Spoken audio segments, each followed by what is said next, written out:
بسم اللہ الرحمن الرحیم۔ اسپین سے کال آتی ہے، وہ کہتے ہیں کہ بڑا اچھا بزنس چل رہا تھا، اچانک جو کانٹریکٹ دے رہا تھا وہ کانٹریکٹ دینے کو تیار نہیں۔ 3-4 لوگ تھے جو میرے ساتھ بزنس کر رہے تھے، اچانک کسی نے کوئی ایسا تعویذ دیا کہ وہ پیچھے ہٹنا شروع ہو گئے۔ تو میں نے ان کا چیک کیا،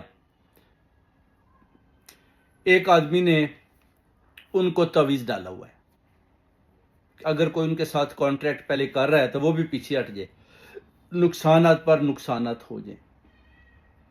تو ان کو ایک وظیفہ دیتا ہوں، یا اللہ، یا رحمان، یا رحیم، یا حیو یا قیوم۔ یہ آپ نے 313 دفعہ پڑھنا ہے۔ سورہ یاسین پڑھنی ہے ایک دفعہ سورہ اخلاص پڑھنی ہے۔ فجر کی نماز کے بعد آپ نے دعا کرنی ہے، اور یہ ہدیہ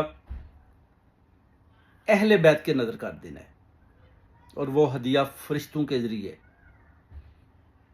نور کی صورت میں اللہ تعالیٰ کے سامنے حاضر ہو جائیں گے۔ اور جو آپ کا کانٹریکٹر ہے، جو آپ کو کہہ رہا ہے کہ میں آپ کے ساتھ بزنس نہیں کروں گا، جو کہتا ہے کہ میں آپ کے ساتھ اور کام کرنے کو تیار نہیں ہوں، وہ خود بخود ہی آپ دیکھیں گے کہ ایک ہفتے کے عمل کے بعد آپ کے ساتھ بزنس کریں گے۔ آپ کے بزنس میں دوبارہ آسانیاں ہو جائیں گی، آپ کی منزلیں آسان ہو جائیں گی۔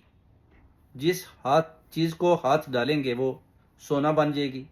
جس سے بات کریں گے، ہر ایک آدمی آپ کے ساتھ بات کرنا چاہتا ہے بزنس کے بارے میں۔ جو لوگ بھی اس میں انوالو تھے وہ دوبارہ آپ کے ساتھ انوالومنٹ کریں گے اور آپ کے بزنس کو بڑھائیں گے۔ تو یہ آپ نے پڑھنا ہے انشاءاللہ تعالیٰ۔ جو دوسرا جادو جس شخص نے کیا ہے اس کا توڑ میں کر دوں گا۔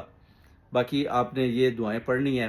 فجر کے بعد 5 جو نمازیں آپ پڑھتے ہیں، کوشش کریں کہ نماز پڑھیں، فجر کی اور عشاء کی ضرور پڑھیں 2، اور اس کے بعد اول اور آخر میں آپ نے جیسے میں نے بتایا اس طرح آپ نے پڑھنا ہے۔ انشاءاللہ تعالیٰ فرشتوں کی مدد سے انشاءاللہ تعالیٰ آپ کے رستے فرشتے اپنے پر مار کے ہواؤں اور بادلوں کے ذریعے صاف کر دیں گے، اور کامیابیاں آپ کے قدم چومیں گی اور منزلیں آپ کے قریب ہو جائیں گی۔ بہت شکریہ۔